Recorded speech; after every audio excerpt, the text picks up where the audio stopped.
C'est un 8 mars pédagogique avec Marie-Olive Lembe-Kabila à la ferme de Kingakati. De prime abord, je nous souhaite bonne fête de la femme. Bonne fête, ma maman!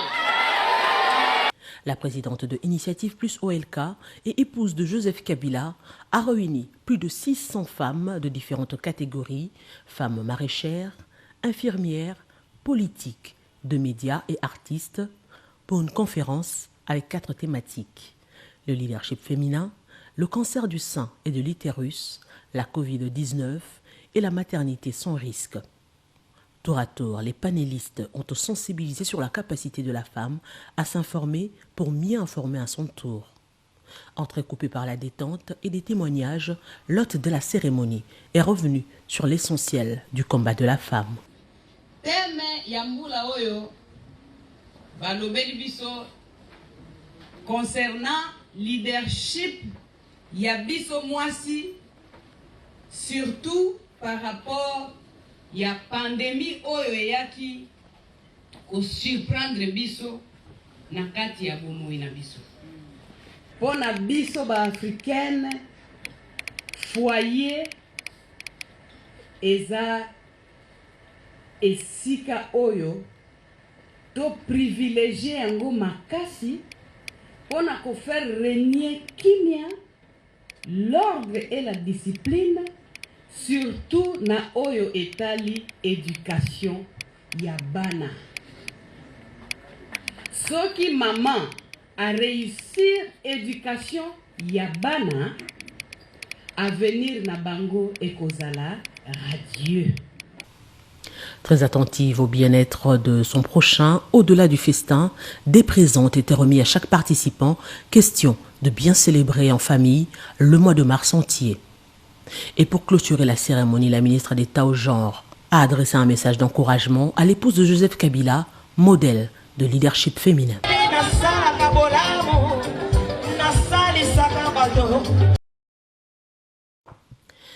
C'est un 8 mars pédagogique avec Marie-Olive Lembe-Kabila à la ferme de Kingakati. De prime abord, je nous souhaite bonne fête de la femme. Bonne fête, ma maman! La présidente de Initiative Plus OLK et épouse de Joseph Kabila a réuni plus de 600 femmes de différentes catégories, femmes maraîchères, infirmières, politiques, de médias et artistes, pour une conférence avec 4 thématiques. Le leadership féminin, le cancer du sein et de l'utérus, la Covid-19 et la maternité sans risque. Tour à tour, les panélistes ont sensibilisé sur la capacité de la femme à s'informer pour mieux informer à son tour. Entrecoupé par la détente et des témoignages, l'hôte de la cérémonie est revenu sur l'essentiel du combat de la femme. Thème Yambula Oyo, balobeli biso concernant leadership Yabiso Mwasi, surtout par rapport ya pandémie oyo yaki ko surprendre biso na kati ya bomoi na biso. Pona biso ba africaine foyer eza esika oyo to privilégier yango makasi pona ko faire régner kimia, l'ordre et la discipline, surtout na oyo etali éducation ya bana. Soki maman a réussir éducation ya bana, avenir na bango ekozala radieux. Très attentive au bien-être de son prochain, au-delà du festin, des présents étaient remis à chaque participant, question de bien célébrer en famille le mois de mars entier. Et pour clôturer la cérémonie, la ministre d'État au genre a adressé un message d'encouragement à l'épouse de Joseph Kabila, modèle de leadership féminin.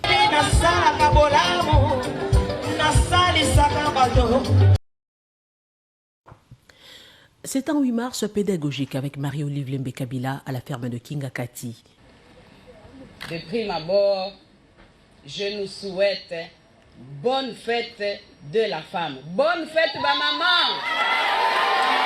La présidente de Initiative Plus OLK et épouse de Joseph Kabila a réuni plus de 600 femmes de différentes catégories, femmes maraîchères, infirmières, politiques, de médias et artistes, pour une conférence avec 4 thématiques. Le leadership féminin, le cancer du sein et de l'utérus, la Covid-19 et la maternité sans risque. Tour à tour, les panélistes ont sensibilisé sur la capacité de la femme à s'informer pour mieux informer à son tour. Entrecoupé par la détente et des témoignages, l'hôte de la cérémonie est revenu sur l'essentiel du combat de la femme.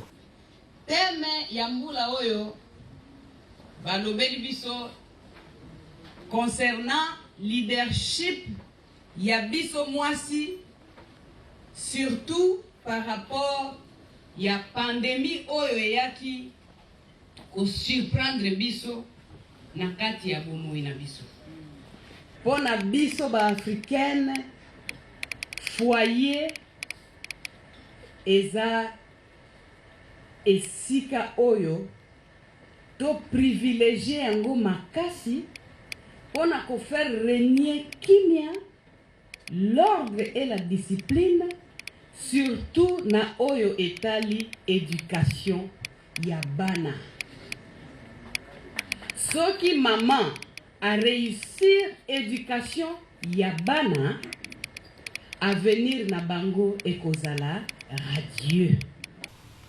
Très attentive au bien-être de son prochain, au-delà du festin, des présents étaient remis à chaque participant, question de bien célébrer en famille le mois de mars entier. Et pour clôturer la cérémonie, la ministre d'État au genre a adressé un message d'encouragement à l'épouse de Joseph Kabila, modèle de leadership féminin. Bonjour fidèles internautes de www.elengiakomba.tv.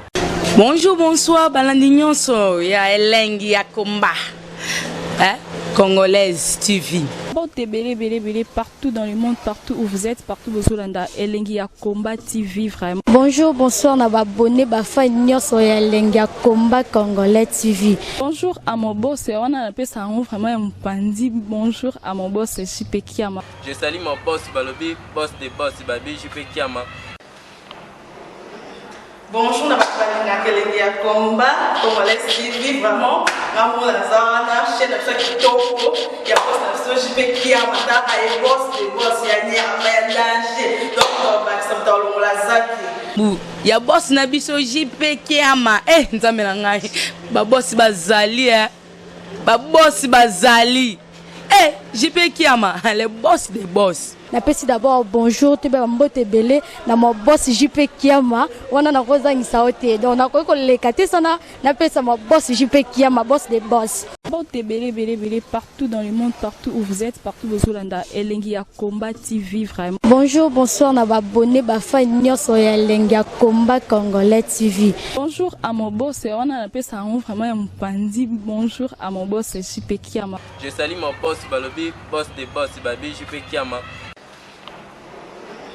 Bonjour, na Elengia Komba Congolais TV vraiment. Ngamo la zana chaîne ça kitoko ya boss na JP Kiama ta ay boss des boss ya nya danger. Donc ba samta longola zaki. Ya boss na biso JP Kiama, nzambe na ngai. Ba boss bazali ba boss bazali. JP Kiama, le boss des boss. Napesi d'abord bonjour, tu peux mbote belé na mon boss JP Kiama, wana na kozangisa ote. Donc na ko lekate sana, napesa mon boss JP Kiama, boss des boss.